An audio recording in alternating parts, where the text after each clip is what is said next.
मस्तक हे पायावरी या वारकरी संतांच्या, हेची दान देगा देवा तुझा विसरण व्हावा, गुण गायन आवडी हेची माझी सर्व जोडी, अखिल गुणनिधान करुणावरुणालय भक्त वात्सल्य रुक्मिणी कांत रुक्मिणी प्राण संजीवन, श्री पंढरपूर निवासी पांडुरंग परमात्म्याच्या चरण कमलावर साष्टांग प्रणिपात करून, साधकांचे मायबाप योगियांची माऊली आळंदीत निवासी श्री महाविष्णू ज्ञानोबाराय यांच्या समाधीस्थ साष्टांग प्रणिपात करून, शांती ब्रह्मनाथ बाबा यांच्या चरणावर नतमस्तक होऊन, जगद्गुरु तुकोबाराय यांना वंदन करून, श्री संत कृष्णाजी माऊली यांच्या चरणावर नतमस्तक होऊन, दगाजी बाप्पू दगाजी महाराज आहेत त्यांच्या चरणावर नतमस्तक होऊन, तसेच त्यांच्या हत्तीच्या कंठस्थळातील रक्त पिणाऱ्या, हत्तीच्या कंठस्थळातील रक्त पिणाऱ्या सिंहाप्रमाणे आणि आदिलशाहीच्या छताडावर बसून स्वराज्य निर्माण करणाऱ्या आणि कृष्णा कोयण्याच्या तीरावर आपलं शरीर कणकर बनवणाऱ्या छत्रपती शिवाजी राजांच्या चरणावर नतमस्तक होतो. अहो एवढंच नाही तर इंद्रायणी भीमा आणि कोयना या तिन्हीच्या संगमावर ज्याने आपला देह आहुती दिली त्या धर्मवीर संभाजी राजांच्या चरणावर नतमस्तक होतो. एवढंच नाही हे स्वराज्य व्हावं ही तो श्रींची इच्छा असं म्हणणाऱ्या छत्रपती शिवाजी राजांना घडवणाऱ्या राजमाता जिजाऊ मासाहेब यांच्या चरणावर नतमस्तक होतो आणि कीर्तन पुष्प सेवेला सुरुवात करतो.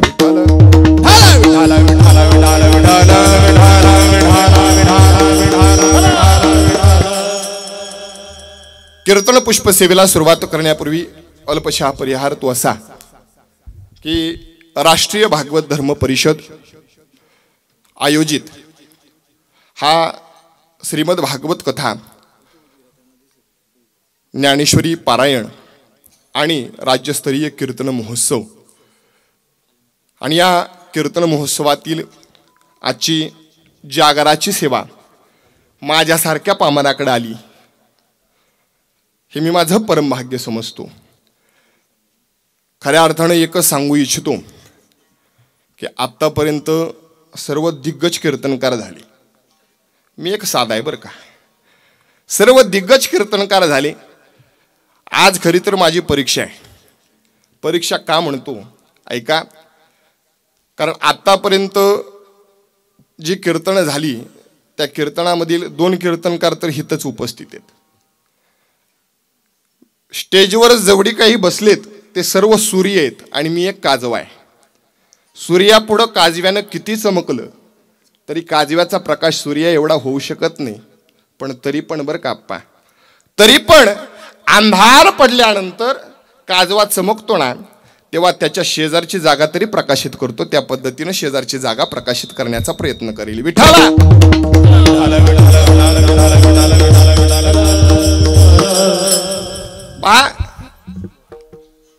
आज जागराचा दिवस आणि उद्या काला म्हणजे सप्ताह संपला. बरोबर, सप्ताह मोठ्यानं बोलत चला बरं का.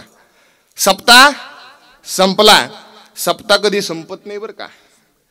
सप्ताह करणारे संपतात पण सप्ताह कधी संपत नाही. याचं कारण असं आहे, भोगान भोगता वैमेव भोगता, तपोन तपता वैमेव तपता, कालोन याता वैमेव याता, तृष्णाण जीर्णा वैमेव जीर्णा. भोग संपतो, भोगता संपत नाही. मला एक सांगावं माता भगिनी, पुरणपोळी संपली का पुरणपोळी खाणारे संपले हो? पुरणपोळी खाणारे संपले. मला एकाने विचारलं, महाराज पुरणपोळी माग कशाला राहिली? मी म्हंटल आपल्याला संपवाय राहिली, दुसरं काय. विठाला विठाला.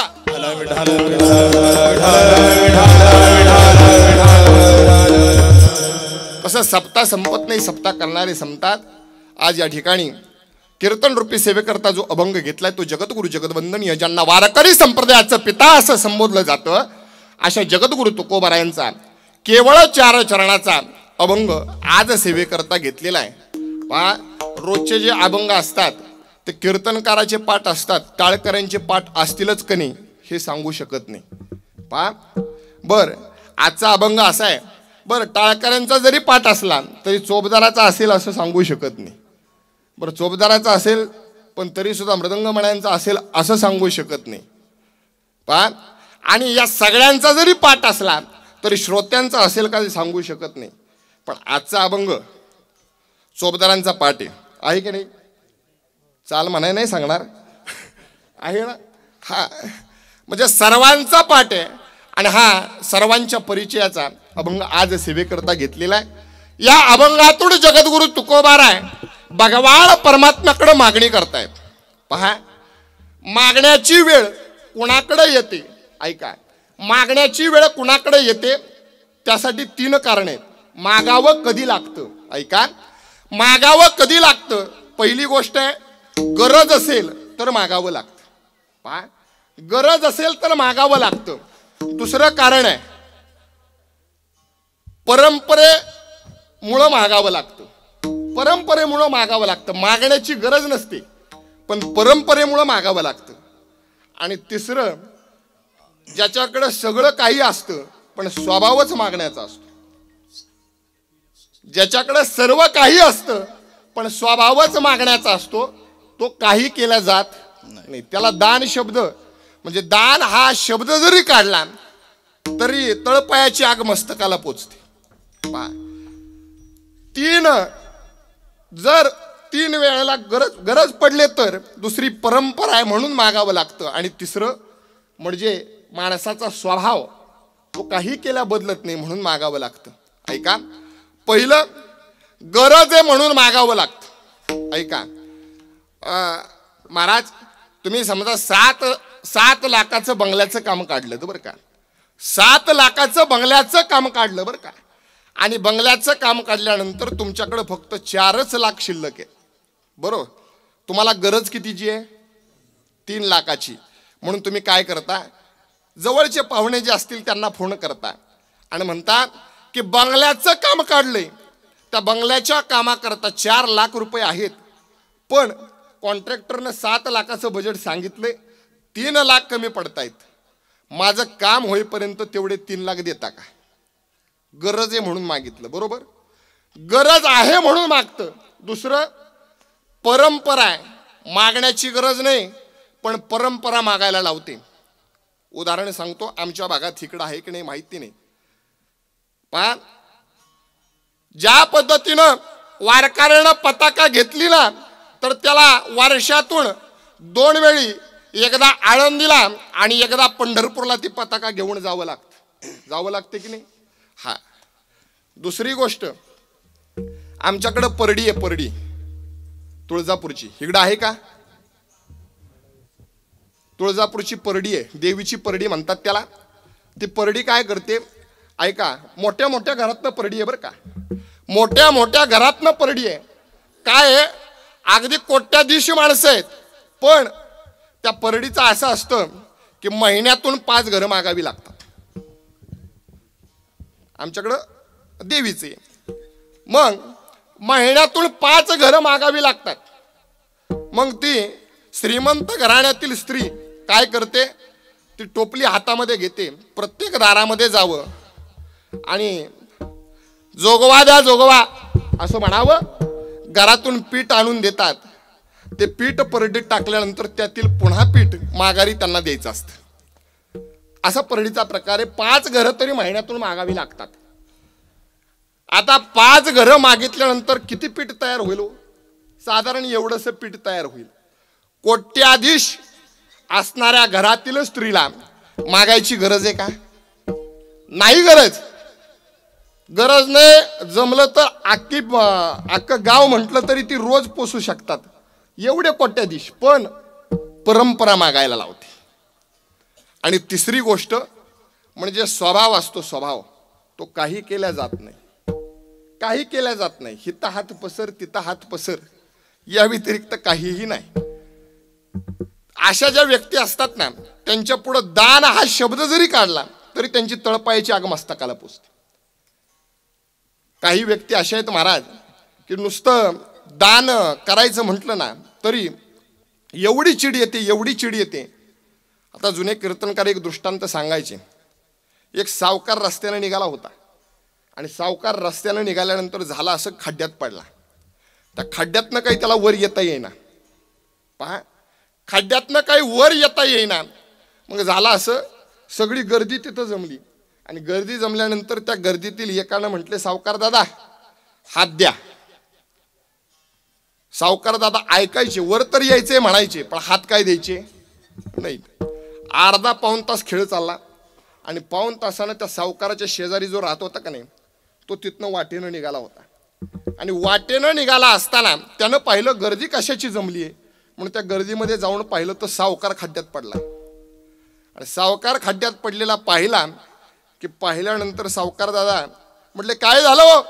काय नाही बघा ना तुमच्या शेजारचे सावकार खड्ड्यात पडलेत किती उशीर झालं त्यांना म्हणतोय हात द्या तरी ते काय हात द्यायला तयार नाहीत म्हणतायत खरं की मला वर घ्या म्हणून त्याला तो शेजारचा जो माणूस होता त्याला आकाश सावकाराचा 7-12 पाठ होता बरं सावकाराचा 7-12 पाठ होता त्यानं काय केलं म्हटले सावकार आशेवर येणार नाहीत तो शेजारचा माणूस सावकाराच्या शेजारी गेला म्हणजे खड्ड्याच्या वरती गेला आणि सावकारा दादांना म्हणला सावकार दादा हात घ्या ज्यांना समजलं त्यांना समजलं विठाला विठाला अहो पहिला मनुष्य हात द्या म्हणत होता देणं त्याच्या कधी रक्तातच नाही महाराज कधी रक्तातच नाही त्यामुळे एवढा उशीर खड्ड्यात पडला तरी द्यायचं कळत नाही द्यायचंच कळतं अशी काही स्वभावाची माणसं आहेत महाराज असे तीन गोष्टी सांगितल्या आता या 3 गोष्टीमध्ये जगद्गुरु तुकोबाराय बसतात का याचा विचार आपण करूया या 3 गोष्टीमध्ये जगद्गुरु तुकोबाराय बसतात का याचा विचार करू ऐका आपण पहिली गोष्ट सांगितली होती गरज असली तर काय करावं लागतं मागावं लागतं गरज असली तर मागावं लागतं अहो गरज जर असती ना तुकोबारायांना जर गरज असती ना तर तुकोबारायांना कर्जाच्या वह्या इंद्रायणीमध्ये बुडावल्याच नसते महाराज तुकोबारायांना जर गरज असती ना तर तुकोबारायांना छत्रपतींना पाठवलेला सोना आणि धनाचा नजराणा पुन्हा पाठवला नसता महाराज जर तुकोबारायांना गरज असती तर महाराज तुकोबारायांना जर गरज असती ना तर दुर्गादेवी नावाचा दुष्काळ पडला त्या दुष्काळामध्ये संपूर्ण धनधान्य समाजामध्ये तुकोबारायांना वाटून दिलं आणि तुकोबाराय आणि आपल्या शेजारी काहीच ठेवलं नाही महाराज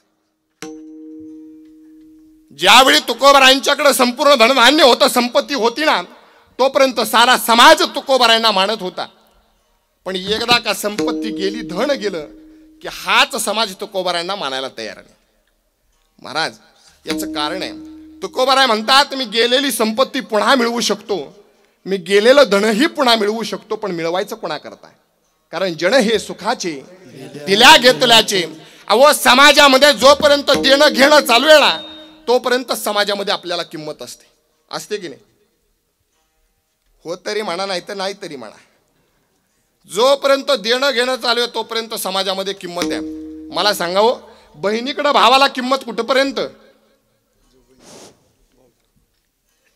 जोपर्यंत दरवर्षी भाऊबीजी जी साडी पोच होते तोपर्यंत जोवरी चाले धंदा तोवरी बहीण म्हणे दादा एवढंच नाही महाराज घरातील करता धरता मनुष्य घरातील करता धरता मनुष्य जोपर्यंत घरामध्ये कमवून आणून देतोय ना तोपर्यंत अगदी दारातून आत आला की लगेच पाण्याचा तांब्या येतो जोपर्यंत कमवून आणून देतोय तोपर्यंत आणि एकदा का रिटायर झाला आणि खाटावर बसला ना मग आपणच त्याला विचारत ऐका नाहीच म्हणतात आपणच त्याला विचारत नाही महाराज तुकोबारायांचं असंच आहे महाराज जोपर्यंत तुकोबारायांकडे धन होतं संपत्ती होती तोपर्यंत संपूर्ण समाज तुकोबारायांना मानत होता एकदा का संपत्ती गेली ना की हाच समाज तुकोबारायांना मानायला तयार नाही महाराज आपला विषय जर जगद्गुरु तुकोबारायांना मागण्याची गरज असती तर तुकोबारायांना दुष्काळामध्ये आपल्या घरातील धनधान्य वाटूनच दिलं नसतं महाराज म्हणजे तुकोबारायांना गरज नव्हती त्याही पुढे जाऊन सांगतो की तुकोबारायांना परंपरेनुसार मागावं लागतं का या आता जे जगद्गुरु तुकोबाराय म्हणतात की आम्हाला संत कधी मागत नाहीत बरोबर संत कधी मागत नाहीत मग या अभंगामध्ये तुकोबारायांना मागावं का लागलं मग परंपरेनुसार मागावं लागलं का तर नाही महाराज तुकोबारायांची परंपरा बी नाही घराण्याची परंपरा नाही कुणाकडे हात पसरण्याची परंपरा नाही महाराज ऐका, तुकोबरायांच्या पूर्वी तुकोबराय प्रल्हाद या अवताराने जेव्हा होते ना, त्यावेळी भगवान परमात्म्यानं प्रल्हादाला वाचवण्याकरता नरसिंह अवतार घेतला. आणि अवतार घेतल्यानंतर असं विकराळ रूप आणि रागीट रूप पाहिल्यानंतर काय झालं, सर्व देव थरथर कापायला लागले. आता शांत कुणी करायचं? ब्रह्मदेव म्हटले माझा बाप आहे, मी शांत करतो, मी शांत करतो. पण पुढे आल्यानंतर ब्रह्मदेव सुद्धा भिले. ब्रह्मदेव म्हटले माझ्याच्यानं काय होणार नाही. सगळ्यांना प्रयत्न केले पण कुणाच्यानं शांत करता आलं नाही. मग कितीही रागीट मनुष्य असू द्या, पण तिच्या पुढे गेल्यानंतर लगेच नरम होतो. कोणापुढं?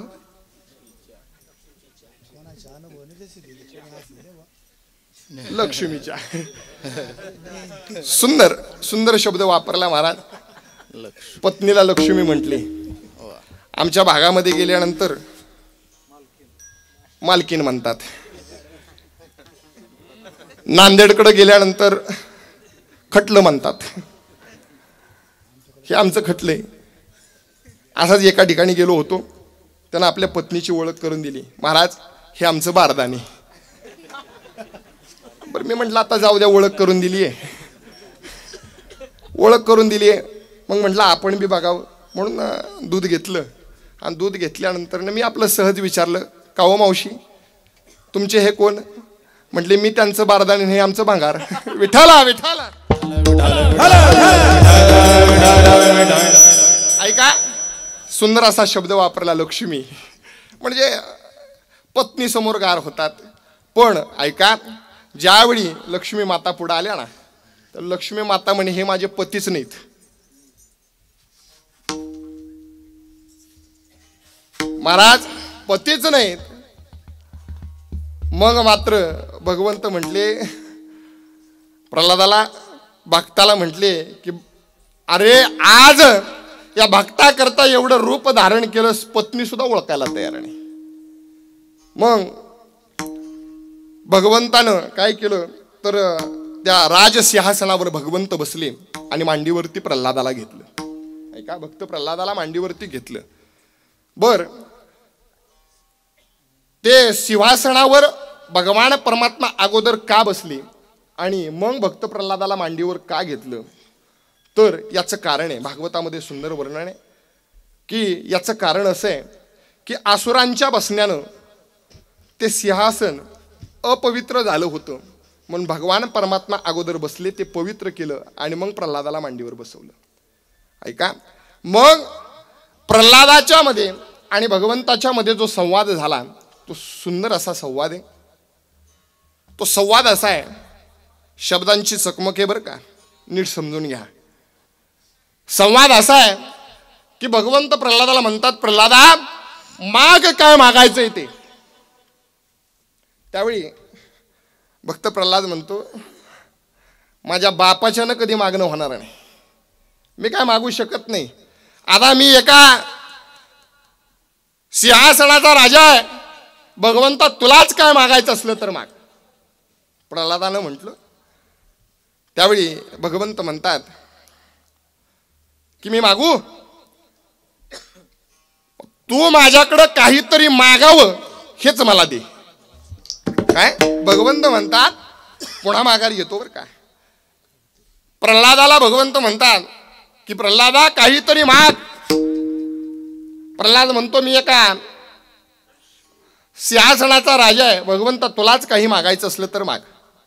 मग भगवंत म्हणतात की प्रल्हादा तू माझ्याकडे काहीतरी मागावं हेच मला दे. त्यावेळी प्रल्हादानंही दिलं बरं का.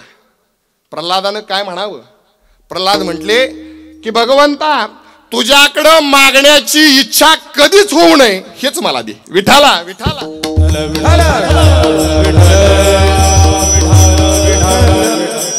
म्हणजे प्रल्हाद अवतारामध्ये भगवान जगद्गुरु तुकोबराय असताना सुद्धा मागितलं नाही. म्हणजे वडिलाचे रेत चालत से वडिला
काही मागणी हे आम्हा अनुचित, वडिलांची रीत जाणत असे.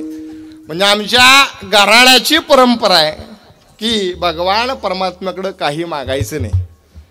अहो राम अवतारामध्ये सुद्धा लक्ष्मणानं विचारलं, प्रभू अहो आता तर युद्ध झालेलं आहे, लंका तुमच्या ताब्यात आलेली आहे, मग आता लंका द्यायची कोणाला?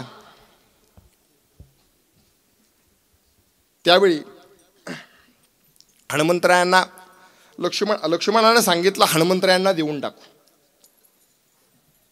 हनुमंतरायांना ज्यावेळी विचारलं, हनुमंतराय म्हटले मला काय लंका नको, भगवंता फक्त तुझीच सेवा घडावी एवढंच मला हवंय, बाकी काही नको, लंका काही मला नको. मग हनुमंतरायांना सांगितलं, भगवंता अरे मैत्रीच्या खातीर तू काय केलं तर एकाला अनाथ करून टाकलं. कुणाला? सुग्रीव आणि वालीचं युद्ध झालं त्यावेळी वालीचा पुत्र कोण? अंगद. अंगदाला तू काय केलं? अनाथ केलं.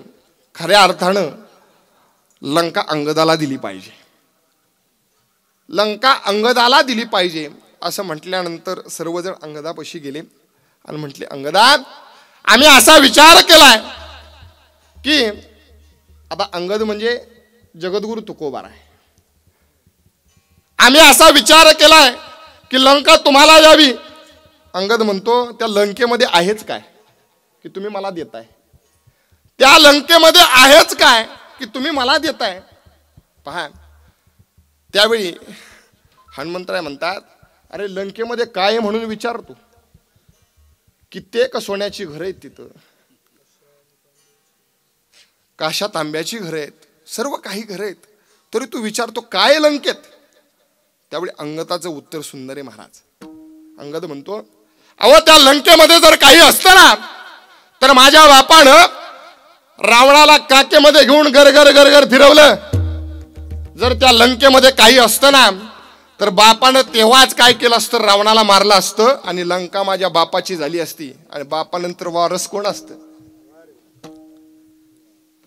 मीच असतो. लंका केव्हाच माझी झाली असती.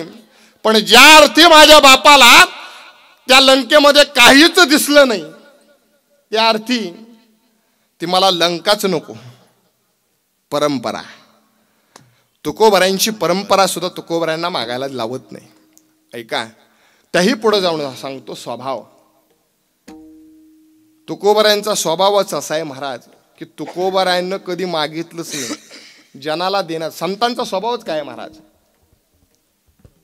संत उदार उदार भरले अनंत भांडार, किंवा घातला दुकान देती आली अशी दान. अहो दान दिल्याला सुद्धा मोठं काळीज लागतं महाराज. पण खरंच सांगू का महाराज, नंदुरबार मध्ये आल्यानंतर मला एका दानशूर व्यक्तीची खरंच दर्शन घडलं महाराज. मी खरंच उल्लेख करेन महाराज, या नंदुरबार भागामध्ये जर दानशूर व्यक्ती कोण असेल ना तर बाप्पू आहेत, राठोड बाप्पू महाराज. ऐका, म्हणजे स्वभाव सुद्धा मागू देत नाही. बरं मागतानाही काही काय मागावं हे सुद्धा समजलं पाहिजे. मागतानाही काय मागावं हे समजलं पाहिजे. एकाला राजा प्रसन्न झाला, राजाला प्रसन्न झाला, ह्याला दुपारचा तडाखा तंबाखू खाण्याची तलब झाली होती. राजा आला आणि म्हटला काय मागायचंय तरी माग. त्यानं सांगितलं काय नाही, तंबाखूला चुना नाही. मागावं काय हे सुद्धा समजलं पाहिजे महाराज. काय मागावं? अगं मागावं काय? हिरोजी इंदलकर छत्रपती शिवाजी राजांचे सरदार, रायगडचं बांधकाम चाललं होतं आणि रायगडचं बांधकाम चाललं असताना काय घडलं ऐका. रायगडचं बांधकाम चाललं असताना काही धड छत्रपती शिवाजी राजांना हिरोजी इंदलकरांकडे सोपवलं आणि सोपवल्यानंतर काय घडलं, हिरोजी इंदलकरांना बांधकाम सुरू केलं पण तेवढा असा पैसा पुरत नाही म्हणून आपल्या पत्नीच्या गळ्यातील दागिनं काय केलं तर घाण ठेवले, विकले आणि काय केलं तर धन घेतलं आणि त्या गडाचं बांधकाम पूर्ण केलं. ऐका, छत्रपती शिवाजी राजांच्या कानावर ही गोष्ट पडली आणि गोष्ट पडल्यानंतर छत्रपती शिवाजी राजे रायगडचं बांधकाम बघण्याकरता रायगडला आले आणि हिरोजी इंदलकरांना बांधकाम केलेलं पाहिलं आणि पाहिल्यानंतर हिरोजी इंदलकरांना छत्रपती शिवाजीराजे म्हणतात, अहो हिरोजी इंदलकर, हिरोजी काका, अहो जेवढं धरण दिलं होतं तेवढं बांधकाम पूर्ण होऊ शकत नाही, बांधकाम कसं पूर्ण झालं? हिरोजी काका सांगतात, काही नाही हो, जाऊ द्या, बांधकाम पूर्ण झालं त्याला महत्व आहे. त्यावेळी तिथे एक दुसरा सरदार होता, त्या सरदाराने सांगितलं, अहो राजा हिरोजी काकांना काय केलं, आपल्या पत्नीचं दागिनं विकलं आणि आपली जमीन विकली आणि गडाचं बांधकाम पूर्ण केलं. छत्रपती शिवाजीराजे खुश झाले आणि खुश झाल्यानंतर छत्रपती शिवाजीराजे हिरोजी इंदलकरांना म्हणतात, हिरोजी अहो मागा काय मागायचंय ते मागा. त्यावेळी हिरोजी इंदलकर म्हणतात, राज काहीच नको, वेळ आली की मागेल, वेळ आली की मागेल असं म्हटले. आणि छत्रपती शिवाजीराजे रायरेश्वराच्या मंदिरामध्ये गेलेले आणि वर मंदिरामध्ये गेल्यानंतर दर्शन घेतलं आणि दर्शन घेऊन पाठीमागच्या दरवाजानं जेव्हा बाहेर पडत होते ना, त्यावेळी हिरोजी इंदलकरांना थांबवलं आणि हिरोजी इंदलकर म्हणतात, राजा अहो तुम्ही म्हणत होता ना माग, काहीतरी माग, द्यायचंच आहे ना द्यायचंच आहे ना राजा, तर एकच द्या. आता ज्या पायरीवर पाय ठेवताय ना त्या पायरीवर फक्त माझं नाव टाकायचा अधिकार द्या. सेवेसाठी तत्पर हिरोजी इंदलकर, मागणं असावं हिरोजी इंदलकरांसारखं. अहो एवढंच नाही, मागणं कसं असावं, मागणी कशी असावी महाराज, शिवाकाशीत सारखी असावी.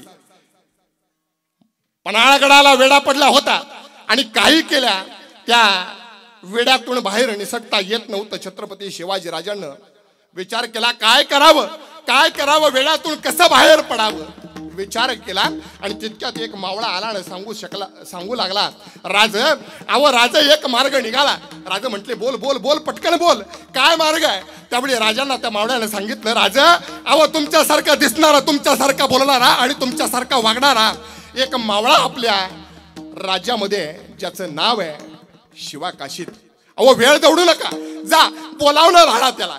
बोलावणं धाडा म्हटल्यानंतर शिवाकाशीत पशी आले आणि शिवाकाशीतला म्हटलं, राजांना बोलावलंय. शिवाकाशीत चटकन घरामध्ये गेला आणि सांगितलं की राजांना बोलावणं धाडलंय, मी निघालोय. आत गेला, पगडी घेतली, बाहेर आला आणि छत्रपती शिवाजी राजांसमोर उभा राहिला मुजरा राज म्हटल्याबरोबर छत्रपती शिवाजीराजे म्हणतात, शिवा अरे लोक असे म्हणतात की तू दिसतोस आमच्यासारखा, तू वागतोस आमच्यासारखा आणि तू बोलतोसही आमच्यासारखा, काय खरंय का?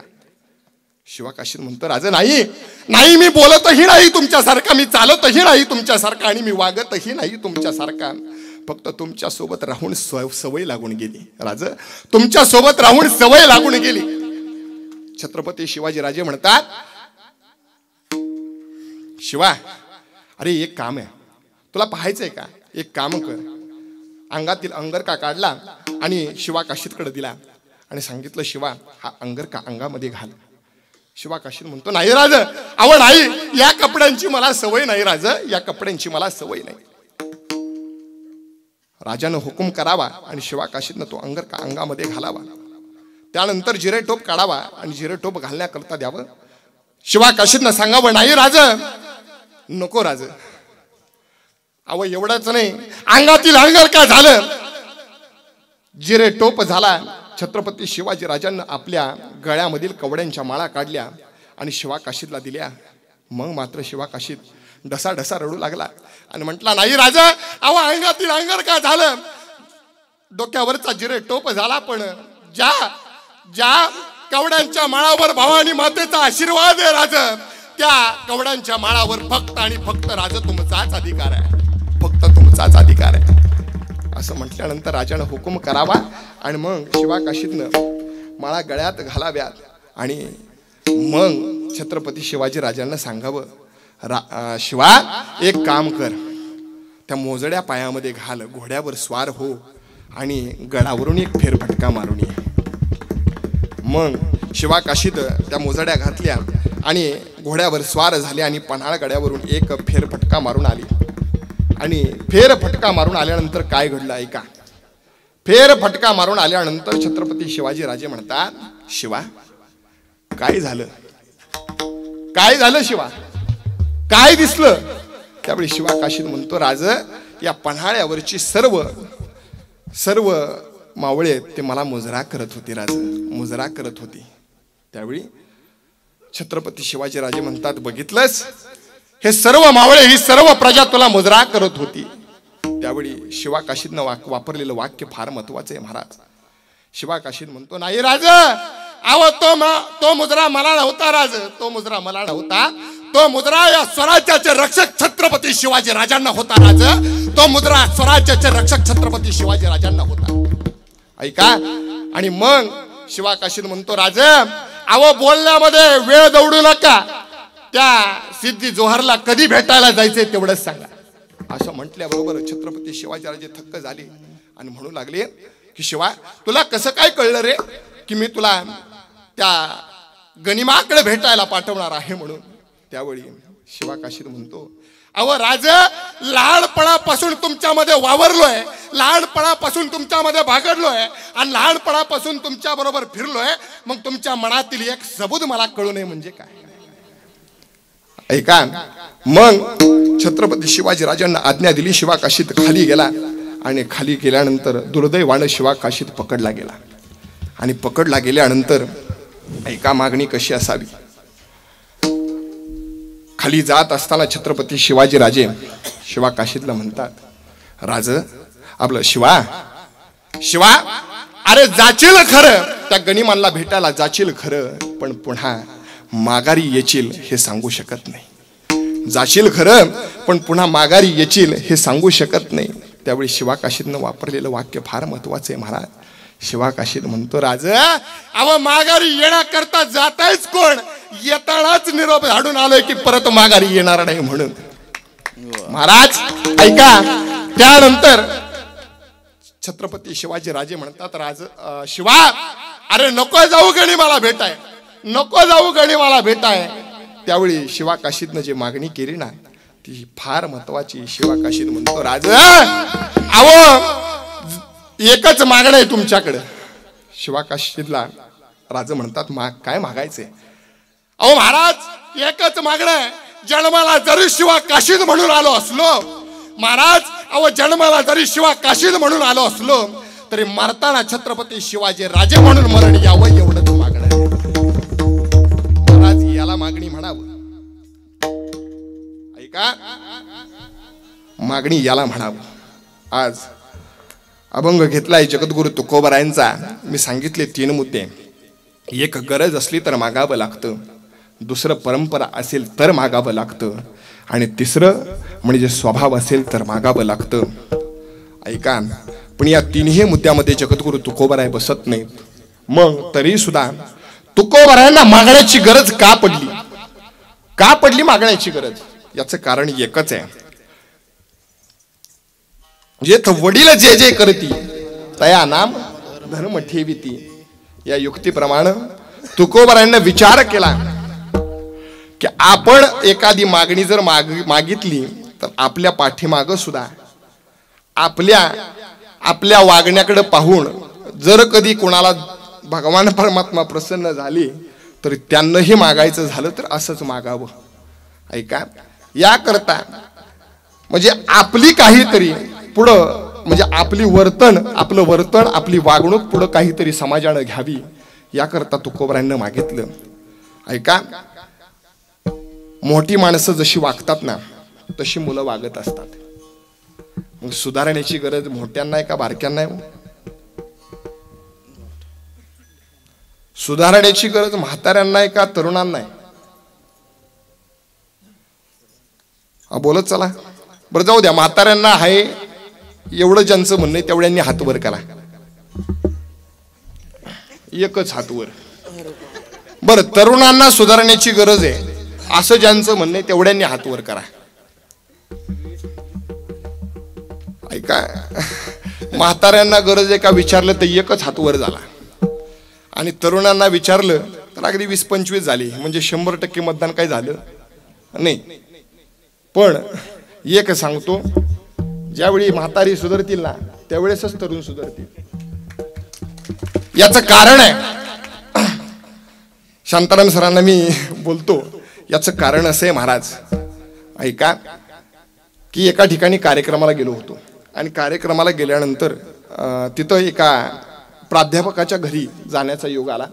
त्या प्राध्यापकाचा मुलगा TV बघत बसला होता आणि TV बघत बसल्यानंतर त्या प्राध्यापकाने मला विचारायला सुरुवात केली, महाराज अहो तुम्ही कीर्तनात प्रबोधन करता, सुंदर करता, पण आजकाल तरुण पिढी इकडं आली पाहिजे.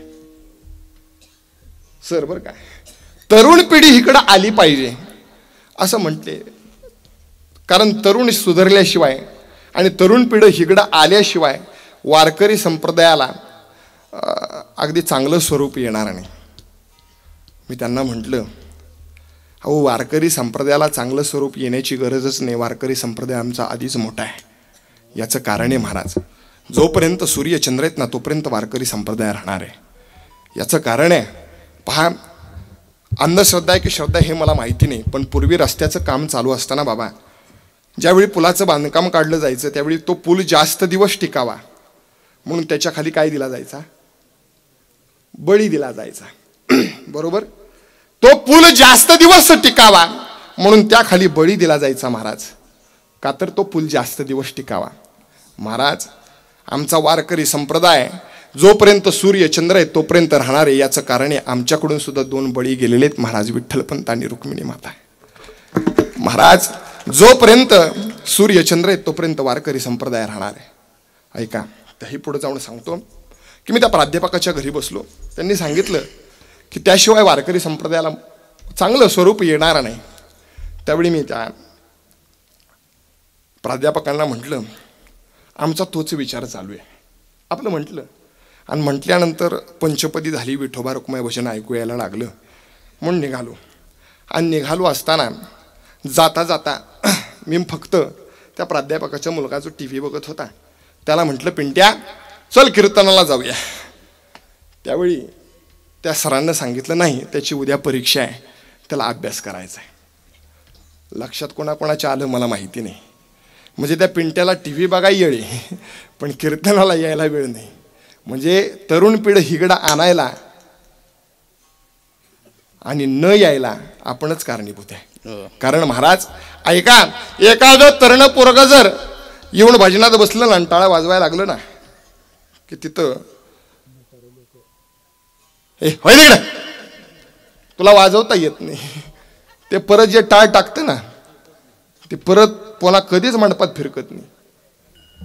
महाराज म्हणून सांगतो, याचं कारण आहे महाराज, एक दृष्टांत सांगून जाईल.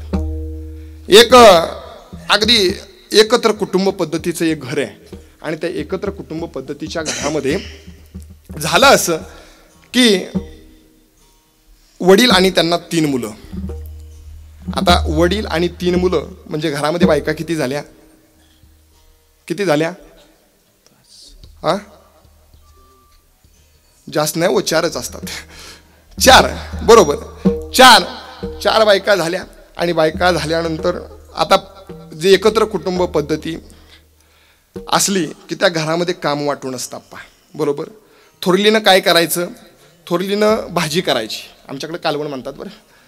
थोरलीनं भाजी करायची, दुसरीनं भाकरी करायच्या, तिसरीनं काय करायचं, घरातील झाडलोट वगैरे सगळं धुण्याचं वगैरे काम असेल ते करायचं. असं काम वाटून असतं. झालं असं, एक दिवस असं झालं की त्या थोरलीनं भाजी टाकली. भाजी टाकली आणि तिला काहीतरी काम निघालं म्हणून तिनं 2 नंबरचीला सांगितलं की अगं ऐकलंस का की मी थोडं मला काम आहे, मी भाजी तेवढी टाकलेली, एक काम कर, थोड्या उशिरानं फक्त मीठ त्याच्यामध्ये, भाजी शिजत आल्यानंतर मीठ त्याच्यामध्ये टाक. भाजी शिजत आल्यानंतर मीठ टाकावं याचं कारण आहे की क्षारयुक्त पाण्यामध्ये धान्य लवकर शिजत नाही म्हणून शिजत आल्यानंतर टाकायचं म्हणजे गॅस कमी लागतो. तर तिनं सांगितलं 2 नंबरचीला की थोडं बाहेर निघालेली, तेवढं भाजी शिजत आल्यानंतर मीठ टाक. ती म्हटली मला काय टाईम नाही, तुझं तू बघ, मला माझं काम पडलेलं आहे. त्यानंतर ती 2 नंबरची कडे गेली, म्हटली अगं मला थोडंसं काम आहे, थोडीशी अडचण आली आहे, मला कामाकरता बाहेर जायचं आहे, तू एक काम करशील का, भाजी शिजत आल्यानंतर थोडंसं मीठ टाक. ती म्हटली हे बघा एवढा धुण्याचा गराडा पडलेला आहे, तेवढा कुणी घासायचा, माझंच मला काम लोड झालं आणि तुमचं कुणी करावं ते तुमचं तुम्ही बघा. मग ती मात्र काय नाही झालं की शेवटी सासूकडे आली आणि सासूला म्हटली की सासूबाई, अहो बाहेर जरा थोड्या कामानिमित्त निघालेली, एक काम करा की भाजी शिजत आल्यानंतर थोडंसं मीठ टाकाल का? सासूबाई म्हटली, हे बघ, आजपर्यंत इथं स्वयंपाक करून करून मेले आणि आता परत तेच करायला लावू नको, ती तुझं तू बघ, मला काही सांगू नको. मग ती अगदी चिडली आणि चिडल्यानंतर थोडा वेळ थांबवून म्हटली, जाऊ द्या, माझं काम मलाच करायचंय म्हणून आली आणि भाजी शिजायला लागल्यानंतर थोडंसं मीठ घेतलं आणि त्या भाजीमध्ये टाकलं आणि ती आपल्या कामाला निघून गेली. थोरल्या सुनबाईने मीठ टाकलं, निघून गेली. 2 नंबरच्या सुनबाईने विचार केला की आज तिला काम होतं, उद्या मला बी काम असेल. आज तिला काम होतं, उद्या मला सुद्धा काम असेल. मग मला अडचण आल्यानंतर मी कुठं बाहेर जायची असेल तर माझंही काम ती करणार नाही, म्हणून तीही गेली, तिनंही थोडंसं मीठ टाकलं. 3 नंबरच्या सुनेनं विचार केला की आज मला काम आहे, उद्या तिलाही असू शकतं, म्हणून तिनं विचार केला, तिनंही थोडंसं मीठ टाकलं. सासूबाईनं विचार केला, जाऊ दे, ती आपल्या लेकीसारखी आहे, म्हातारपणाला सांभाळल की नाही, आता जर असं केलं तर म्हातारपणी सांभाळायची सुद्धा नाही. म्हणून सासूबाईने विचार केला, तिनंही टाकलं. भाजी किती चवदार झाली असेल. झालं असं, सासरे बुवा जेवायला आले आणि सासरा जेवायला आल्यानंतर बसले आणि बसल्यानंतर भाजी वाढली, पात्रामध्ये भाजी वाढली आणि भाकरी वाढली. सासरे बुवानं पहिलाच घास खाल्ला आणि खूपच चांगला लागला, खारट लागला. पण सासऱ्यानं लगेच सुनबाईंना हाक मारली, सुनबाई, घरात ताक आहे का हो, ताक? सुनबाई म्हटलं, सासरे बुवांना तर ताक आवडत नाही, आज कशाच करता मागतायत, पण जाऊ द्या, मागतायत तरी देऊन टाकावं म्हणून ताक दिलं. दिल्यानंतर सासरे बुवांना काय केलं, ते ताक भाजीत ओतलं आणि भाकरी खाल्ली आणि उठून निघून गेले. मग थोरला मुलगा जेवायला आला. थोरल्या मुलानं पहिला घास खाल्ला, खारट कालवण लागल्याबरोबर भाजी खारट लागली आणि लागल्याबरोबर विचारलं, बाबा जेवले का? म्हटले, हो जेवले. त्यांनी कालवण खाल्लं, भाजी खाल्ली? म्हटली, हो. कशी खाल्ली? काही नाही, ताक घेतलं आणि ताक टाकून खाल्ली. मलाही ताक दे. ताक टाकलं, भाजी खाल्ली आणि निघून गेले. 2 नंबरचा मुलगा आला, त्यानंही पाहिलं, दादा जेवला का, बाबा जेवले का? हो. ताक घेतलं होतं आणि ताक घेऊन खाल्लं आणि जेवून गेले. मग 3 नंबरच्या मुलानंही तसंच केलं, खाल्लं, निघून गेले. मग या मात्र चौघी बसल्या जेवायला. चौघी जेवायला बसल्यानंतर चौघींना खायला सुरुवात केली. पहिला घास खाल्ल्याबरोबर ती खारट लागलं, पण म्हणता कोणी मीठ टाकलं, कारण चौघींनी टाकलं होतं. त्यांना वाटले मीठ टाकलं जास्त झालं, पण कुणी सांगायला तयार नाही. पण सासूबाई म्हटली, आज माझ्याकडून जरा मीठ जास्तच पडलं. त्यावेळी थोरली सुनबाई म्हटली, तुम्ही टाकलं होतं का? म्हटली, हो मी टाकलं होतं. अहो मी पण टाकलं होतं. की 2 नंबरची म्हटली, मी पण टाकलं होतं. मग 3 नंबरची म्हणली, मी पण टाकलं होतं. मग जाऊ द्या, विचार केला नाही, ताक घेतलं आणि त्यांनीही खाल्लं. हे का घडलं हो महाराज? थोरला नीट वागला, बाप नीट वागला, म्हणून पाठीमागं मुलं चांगली वागली. घरामध्ये तसंच असतं महाराज. बाप जर संस्कारी असेल ना, तर मुलांना वेगळे संस्कार लावायची गरज पडत नाही महाराज. त्याच पद्धतीनं जगद्गुरु तुकोबारांना वाटलं की आपण जे करू तेच पुढं हा समाज करणार आहे. पण याकरता जगद्गुरु तुकोबारा या समाजाकरता मागणी करतात अभंगाच्या प्रथम चरणामध्ये,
दान देगा देवा तुझा विसरण व्हावा. भगवंता अरे तुला दान द्यायचं असेल ना तर असं दान दे की तुझा विसर जीवनामध्ये कधी होऊ नये. महाराज ऐका, हेची दान देगा देवा म्हणजे हक्काचं मागणे. महाराज हक्कानं मागण्याचे म्हणजे हट्टात्मक मागणं म्हणतात याला. हट्टानं मागितल्या गते एखादं लहानसं पोरग जर आपण खेळण्याच्या दुकानामध्ये घेऊन गेलो आणि घेऊन गेल्यानंतर त्याला जर एखादं खेळणं आवडलं ना, ऐका, खेळणं एखादं आवडलं तर आपण त्याच्या पुढं बाकीची कितीही खेळणी मांडा. ऐका, बाकीची कितीही खेळणी मांडा. त्याला जर जेसीपी आवडली ना, ऐका, जेसीपी आवडली, तुम्ही त्याच्या पुढं ट्रॅक्टर ठेवा, अगदी कार ठेवा, ते म्हणतं बाकीच्याचं काय मला माहीत नाही, मला हेच पाहिजे. काय पाहिजे? हेच पाहिजे. मला बाकी खेळण्याचं काही घेणं देणं नाही, मला जेसीपीच पाहिजे. पहा, हट्ट करतं ते. त्याच पद्धतीनं तुकोबाराय म्हणतात, भगवंता मला हेच मागणं दे. काय दे? तर तुझा विसर जीवनामध्ये होऊ नये. बरं, मागावं कधी लागतं? ज्यावेळेस वस्तू नसते त्यावेळी ती गोष्ट मागावी लागते. मग तुकोबाराय भगवान परमात्म्याला विसरत होते का? नाही. तुकोबारायच म्हणतात, शिंक जांभळी खोकला ही तुकाची वेळ वाया गेला. म्हणजे भगवान परमात्म्याशिवाय शिंक ज्यावेळी आली, जांभळी ज्यावेळी आली, खोकला ज्यावेळी आला, त्याच वेळी माझा फक्त वेळ वायाला गेला. नाही तर सतत त्या भगवान दिन रजनी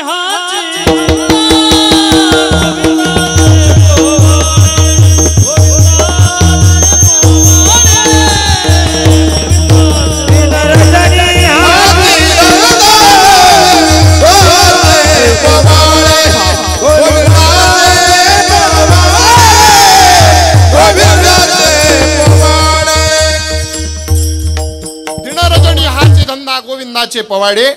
म्हणजे जगद्गुरु तुकोबाराय भगवान परमात्म्याला कधीच न विसरणारे होते, तरी सुद्धा जगद्गुरु तुकोबाराय म्हणतात की भगवंता तुझा विसर कधी होऊ नये, एवढंच दे. बरं, ते दिल्यानंतर मी काय करेल? अभंगाचं द्वितीय चरण. गुण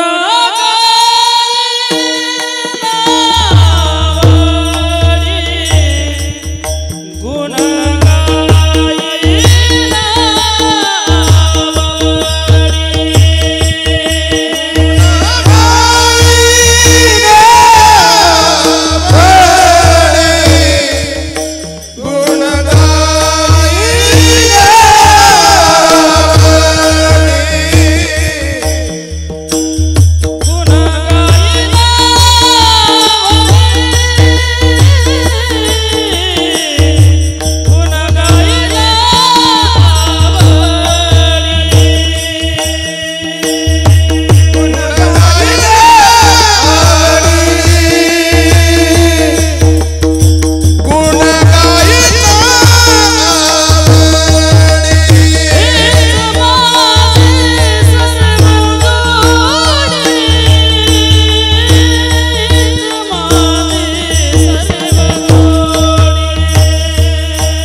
विसर मला पडू दिला नाही तर मी काय करेल भगवंता, तर फक्त आणि फक्त तुझं गुणगाण गाईल.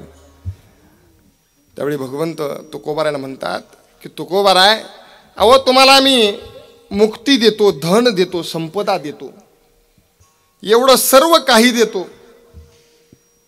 त्यावेळी तुकोबाराय म्हणतात की मला मुक्तीही नको, धनही नको आणि संपदाही नको, मला फक्त काय द्या तर संत संग देई सदा. संतांचा संग मागतात. याचं कारण आहे महाराज, संत संघामध्ये फार महत्व आहे महाराज, संतांच्या संघामध्ये फार महत्व आहे. अहो चंदनाच्या शेजारी कोणतेही वृक्ष जाऊ द्या, चंदन काय करतं त्याला सुगंध देतं, बरोबर. चंदन त्याला सुगंध देतं, पण चंदनाचा एक दुर्गुण आहे महाराज. चंदन सर्व वृक्षांना सुगंध देतं पण एकाला सुगंध देत नाही. कशाला?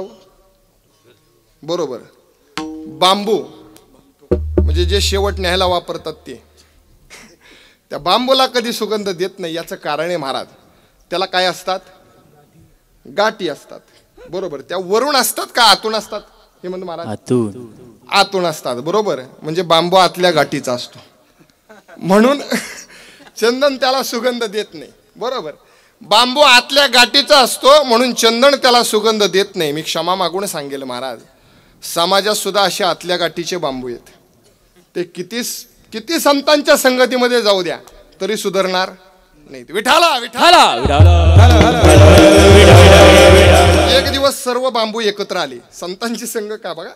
एक दिवस सर्व बांबू एकत्र आले आणि देवाकडे मोर्चा काढला. देवाला म्हणे, देवा अरे चंदन सर्व वृक्षांना सुगंध देतं पण आम्हाला सुगंध देत नाही, त्याचं काहीतरी करा. आता भगवान परमात्मा म्हणजे कुणी शरण आलं की लगेच काही ना काहीतरी देऊन टाकत असतो. भगवंताने सांगितलं की तुम्ही मला शरण आलाय म्हणून तुम्हाला वर्षातून एकदा पूजण्याचा मान देतो. गुढीपाडव्याला आपण काय पूजतो? बांबू पूजतो. पण तेवढ्यावर बांबू खुश झाले नाहीत. ते म्हणे, भगवंता अरे वर्षातून एकदा पूजण्याचा मान दिला खरं, पण जे चंदन आम्हाला सुगंध देत नाही त्याचं काय? चंदनाने बोरी व्यापिला, चंदनाने बोरी व्यापिला, चंदनाने बोरी व्यापिला, चंदनाने बोरी व्यापिला. चंदनाने बोरी व्यापिल्या. ऐका, त्या भगवान परमात्म्याला म्हणे की तुम्ही वर्षातून पूजण्याचा एक मान दिला खरं, पण जो चंदन आम्हाला सुगंध देत नाही त्याचं काय? त्यावेळी भगवंतानं सांगितलं, ज्यावेळी वर्षातून तुमची एकदा पूजा होईल ना, ती चंदनाशिवाय होणार नाही. पाडव्याला ज्यावेळी आपण त्या बांबूची पूजा करतो ती चंदनाशिवाय होत नाही महाराज. त्यानंतर सर्व बांबू खुश होतात, नाचत नाचत घरी निघालेले असतात. आणि पुढून संतांची पालखी येते. संतांची पालखी पाहते, बांबूला विचारते, काय बांबू आज खुश दिसताय?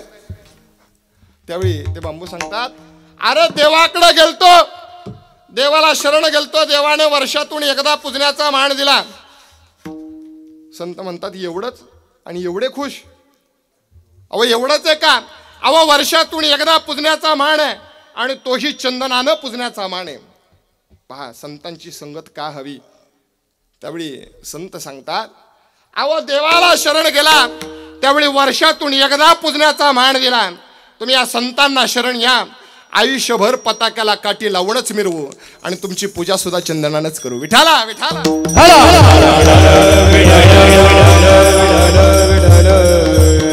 अहो महाराज, पताक्याला काठी कशाची असते? बांबूची असते.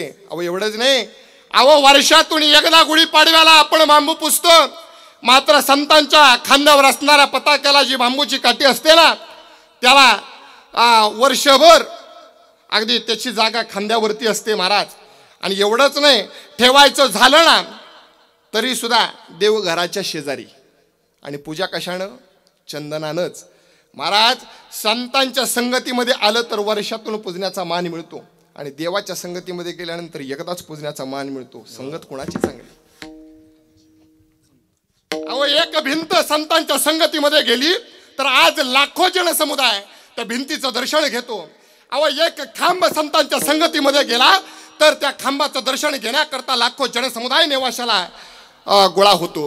अहो एवढंच नाही, एक रेडा संतांच्या संगतीमध्ये गेला तर त्या रेडाची समाधी आणि त्या समाधीचं दर्शन घेण्याकरता आपण जातो. महाराज मला सांगा, आज गावात मोकार रेडे फिरतायत, त्यांचं दर्शन घ्या म्हणील कोण गेलं? कुणी घेणार नाही. याचं कारणच आहे महाराज, संतांच्या संगतीमध्ये गेल्यानंतर प्रत्येकाचा उद्धार झाल्याशिवाय राहत नाही. म्हणून जगद्गुरु तुकोबाराय संतांची संगत मागतात.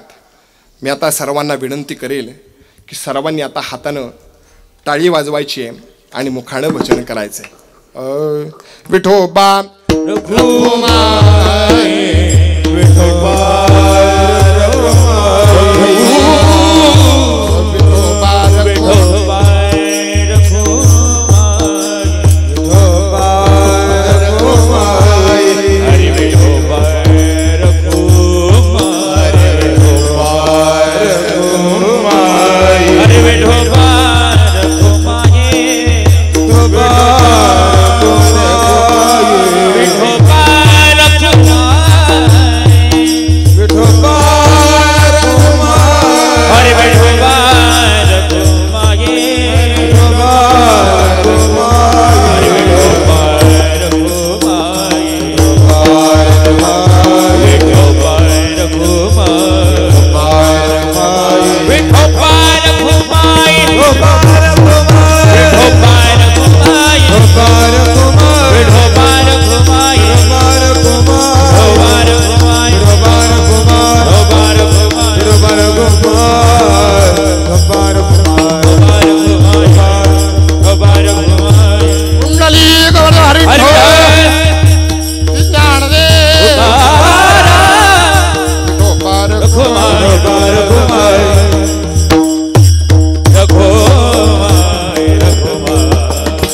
तुकोबाराय म्हणतात, भगवंता मला मुक्तीही नको, धनही नको, संपदाही नको, संतांचा संग द्या.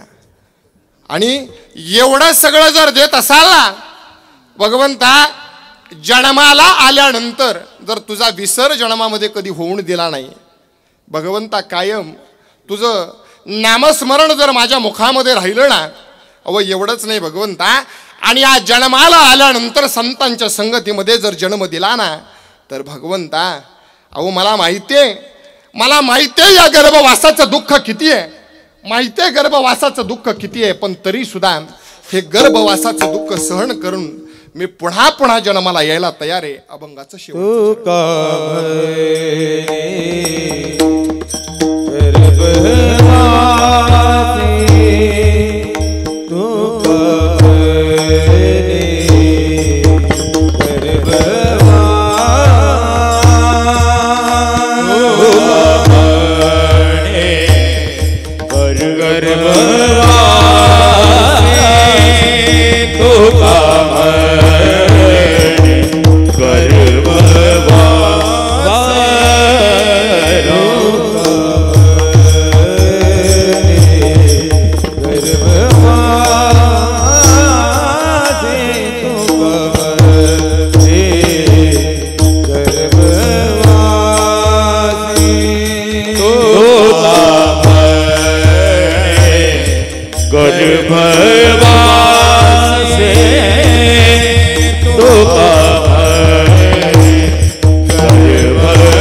पंकज महाराज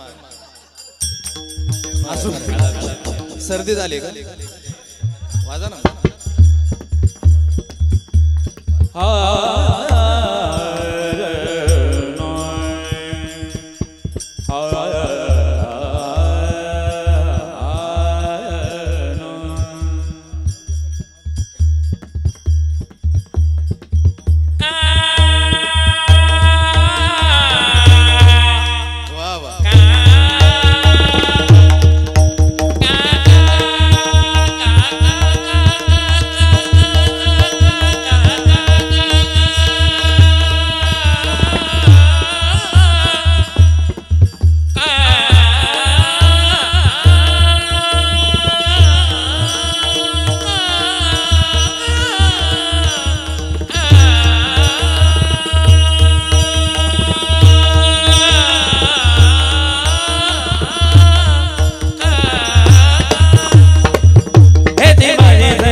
तुका म्हणे गर्भवासी सुखे घालावे आम्हासी. भगवंता एवढं सर्व जर देत असशील ना तर माहिती आहे गर्भवासाचं दुःख काय आहे, त्या यातना काय आहेत ते माहिती आहे. पण तरीसुद्धा या गर्भवासाचं दुःख सहन करून मी पुन्हा पुन्हा जन्माला यायला तयार आहे. तुका म्हणे गर्भवासी सुखे घालावे आम्हासी. पहा, आज या ठिकाणी राष्ट्रीय भागवत धर्म परिषदेच्या वतीनं आयोजित निंबेले या गावामध्ये जो कीर्तन महोत्सव चालू आहे त्यामध्ये मागणीपर दिवस म्हणजे जागराचा दिवस माझ्याकडं आला. खरं तर या परिषदेच्या कार्यक्रमाकरता संपूर्ण निंबेल गाव असेल, पंचक्रोशी असेल, नंदुरबार असेल, सर्वांनी अतोनात श्रम घेतलेले आहेत महाराज.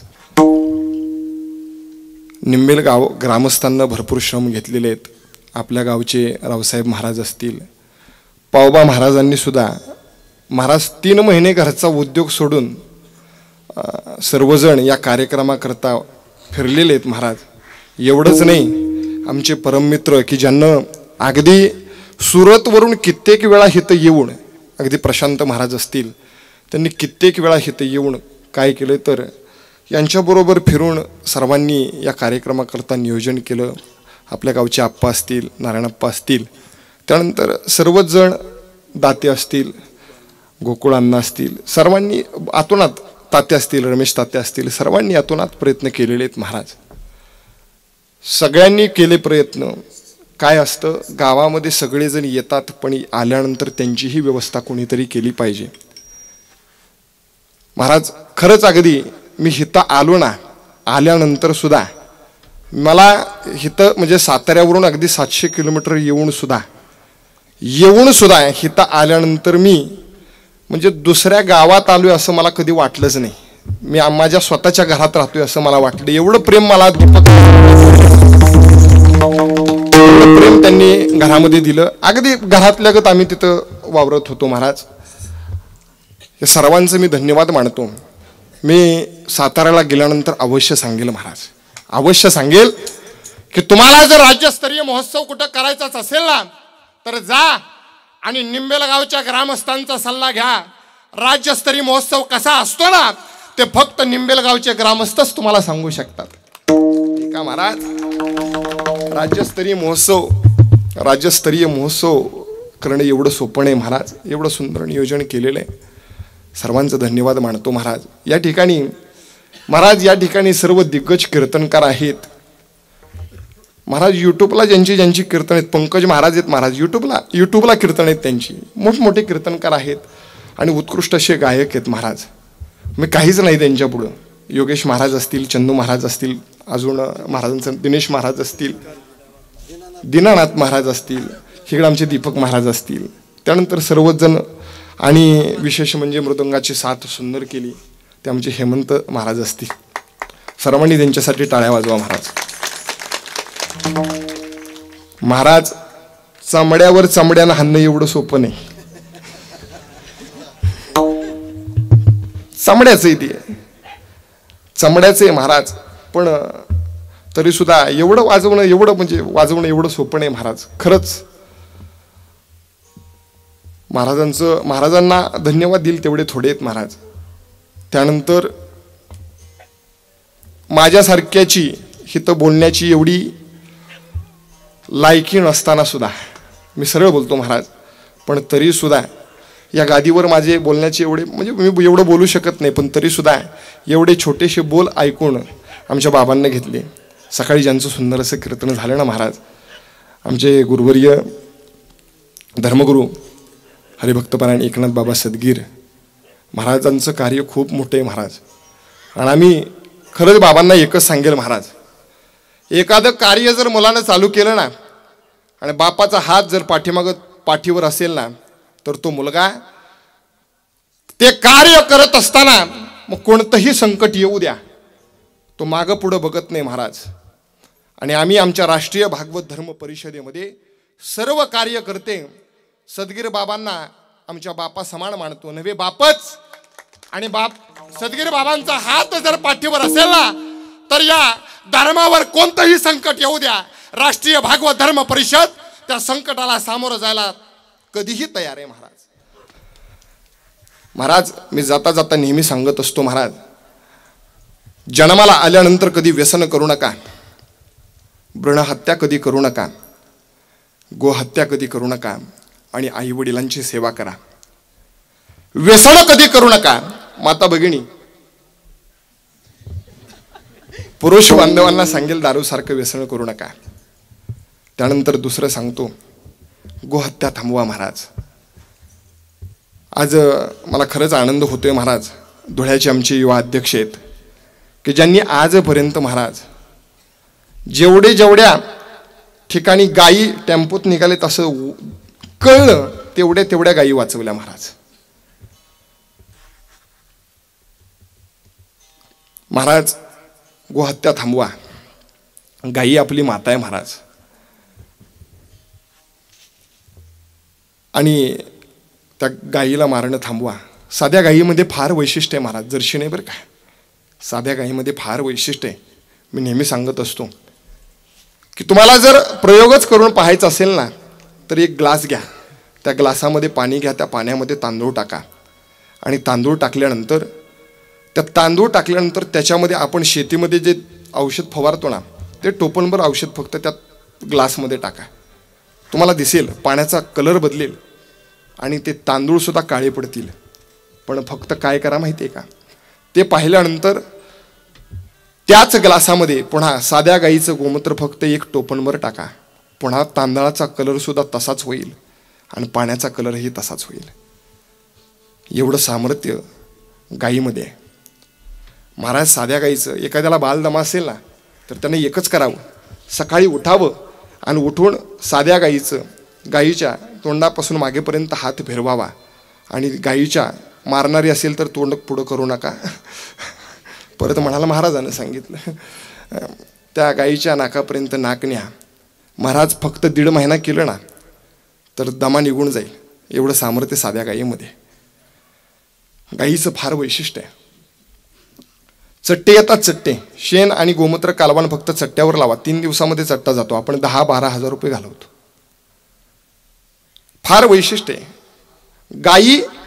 महाराज गाई अशी आहे महाराज की तुम्ही कितीही काही करा, गाई प्रत्येक गोष्टीतून आपल्याला काही ना काहीतरी देतच असते, कारण ती आई आहे.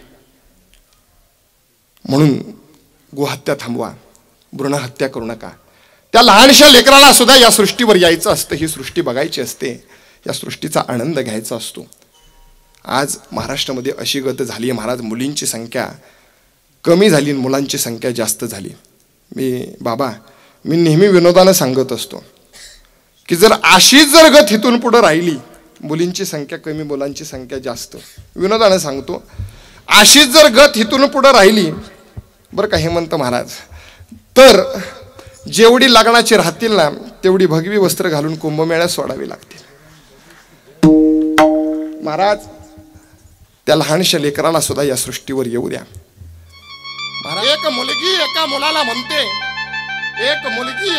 म्हणते, आज जर महाराष्ट्र सरकारनं आणि देवानं आई वडिलांना सांभाळण्याचे अधिकार जर मुलींकडे दिले तर आज महाराष्ट्रामध्ये एकही वृद्धाश्रम दिसणार नाही. वाक्य अर्ध झालेले. एक मुलगी एका मुलाला म्हणते, आज जर महाराष्ट्र सरकारनं आणि देवानं आई वडिलांना सांभाळण्याचे अधिकार जर मुलींकडे दिले तर आज महाराष्ट्रामध्ये एकही वृद्धाश्रम दिसणार नाही. त्यावेळी तो मुलगा त्या मुलीला म्हणतो, तू म्हणतेस ते खरं आहे. आज जर महाराष्ट्रातील मुलींना आणि आज जर महाराष्ट्रातील स्त्रियांना आपल्या सासू सासऱ्यांना आई वडिलांचा दर्जा दिला तर महाराष्ट्रातच काय या जगात सुद्धा वृद्धाश्रम दिसणार. महाराज आई वडिलांची सेवा करा एवढंच सांगतो. झालेली संपूर्ण कीर्तन पुष्प सेवा भगवान परमात्म्याच्या चरणावर आणि ज्यांच्या आशीर्वादानं मी आज हितपर्यंत पोचलो ते माझे गुरुवर्य हरिभक्तपरायण युवक मित्र बंडाचा त्या कराडकर यांच्या चरणावर झालेली संपूर्ण सेवा समर्पित करतो आणि कीर्तन पुष्प सेवेला थांबवतो. ज्ञानेश्वर माऊली ज्ञानराज माऊली ज्ञानेश्वर